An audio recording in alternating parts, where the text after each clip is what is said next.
Now, a company culture is not what's on the door. It's not even what's on the wall. It's actually more this than anything else. It's these conversations. It's the conversations that happen on the WhatsApp groups that the boss doesn't know about. It's those conversations. Those are the conversations that actually tell us the ethos of the organization. And if your ethos as an organization is to continuously question, to continuously disrupt, then the conversations that you have need to be indicative of this particular behavior. So the particular presentation and workshop looks at how we can begin to make disruption and disrupting ourselves into something that's a company culture. To end off, I want to tell you a story. I was sitting at Starbucks once, doing a little bit of work, and a little girl came in with her mother and a friend, the mother's friend.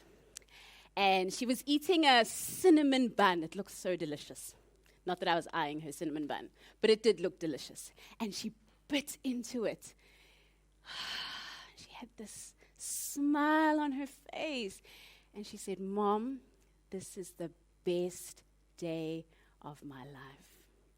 And I thought, oh, how cute. Until the mother said, "Oh, I've heard you say that before." And she said, "Well, that's okay, because this is the new best day of my life." And I thought, wow, how profound. If there's anyone that's best at unlearning, it's children. And they've got something to teach us in this sense. Because if we, just like our soccer coaches, who don't stick to the same strategy that they started off with, it all depends on what happens on the field. Disruption is something that's continuous. And as organizations, we need to stop leaving our learning and our disruption to our strat meetings, to our R&D teams, to the change function, but make it every single person's job.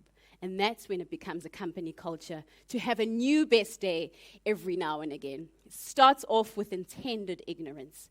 Remember that you don't know everything. There will always be more to know, but embrace that ignorance and do it intentionally. Lastly, a quote that I think sums up this presentation quite well. You can't solve a problem with the same thinking that created that problem in the first place. And unfortunately, this is where we still are. But hopefully, once we learn to crack the unlearning code, we can begin to be innovators and organizations that actually disrupt. Thank you very much. I think I've got a few minutes to engage. Thank you.